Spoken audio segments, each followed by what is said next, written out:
Now, this summer marks 10 years since giant Gromit figures started popping up all over Bristol. Inspired, of course, by the lovable but long-suffering pooch from Wallace and Gromit. Now, that trail 10 years ago was meant to be a one-off, but it has evolved. It's gone global and it's still, 10 years on, continues to raise huge sums of money for the city's children's hospital. We're going to have an update in a minute. But first, Alice Key reports. How much can a dog fetch in a decade? The answer? £20 million, all in aid of Bristol Children's Hospital. Aardman's most lovable pup first took up residence in Bristol in 2013. The original 80-strong sculpture trail attracted 1.2 million visitors bidding 18,000 in the and room. raised 2.3 million when each sculpture was auctioned off after. From salty sea dogs to infinity and beyond, 10 years on, Gromit Unleashed has grown in popularity and been supported by a host of famous names and artists, such as Zayn Malik, Kath Kitson, and even Disney Pixar. Event organisers the Grand Appeal, so they didn't realise what a phenomenon it would become. With an international trip to Hong Kong in 2014, then shorn in the city a year after, before Gromit returned to Bristol in 2018, joined by friends and foes. But this dog certainly hasn't had his day just yet, as planning for the hotly anticipated 2025 trail is now underway. Alice Key, BBC News. They look naked before they were all painted. It's amazing, isn't it? They're all white. But I did not think that's where you were going, but yeah, OK. But it kind of inspired lots of other cities across the country to do the same kind of thing, haven't they? And they're amazingly popular. Yeah. I mean, there's one going on in London at the moment, and you see so many tourists and people just out for the day and the summer holidays, all taking photos with them and stuff. It's brilliant. It's great. I think I've been to places where there have been cows and pigs and birds, unicorns. But let's speak now to Nicola Masters. She's the co-founder of the charity The Grand Appeal in Bristol that masterminded the whole Gromit thing. And you're going to be bringing it back, Nicola. Good morning. Yes, good morning to you both. Yes, we absolutely can't wait. We can't wait. I'm here with Gromit now in our shop at the Mallet Cribs Causeway at Bristol, and we can't wait to bring him back to Bristol. So you're going to do it again in 2025? That's right, that's right. So we'll have tens of sculptures of Gromit. Of course, he's an international superstar in his own right, but we love to work with artists and collaborators from across the world to decorate him and bring him to the streets of Bristol to show off our fabulous city. Hi, Nicola. Good morning. It's Victoria here. This is fantastic. I know all that the money goes to the Children's Hospital, doesn't it? What does this money fund?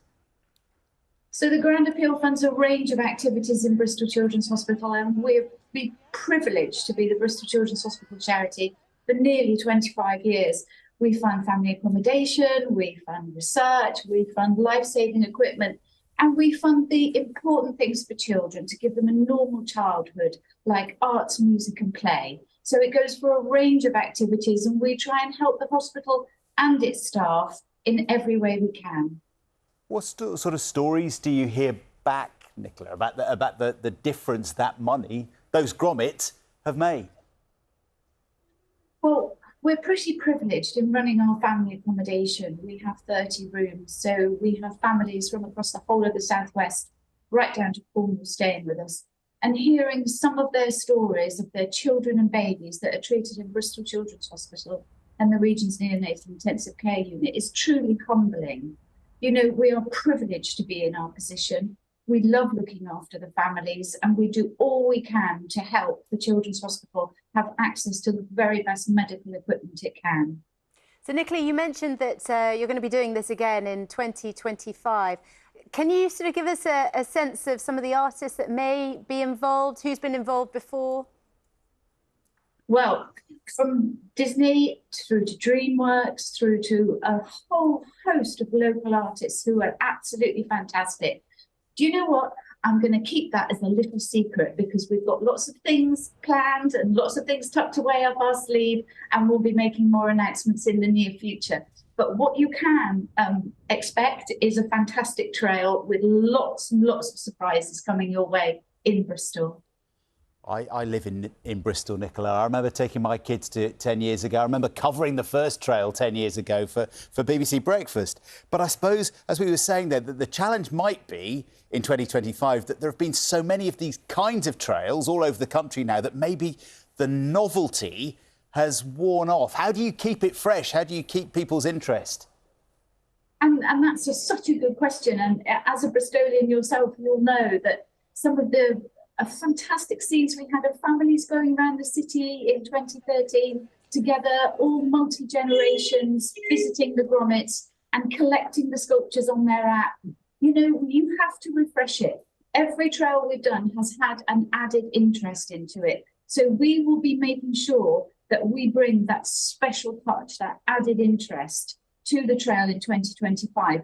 You know, not that we need to really, because this fella here, who's our absolute best friend, is inventive enough in his own right. So we've got him to help us along the way.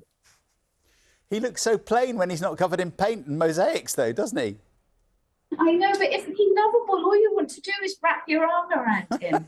We can tell. He's a fantastic actor. And we are literally so grateful to Aardman Animations, and especially to Nick Clark, the creator of Wallace and Gromit. I mean, you know, what a fantastic thing. Nick allows us to decorate his internationally famous character. I mean, to raise money for the Children's Hospital in Bristol. How lucky are we? Well, look, good luck for it, Nicola. And we will speak to you, I'm sure, in the next couple of years as you prepare for that trail. Thank you very much indeed for joining us.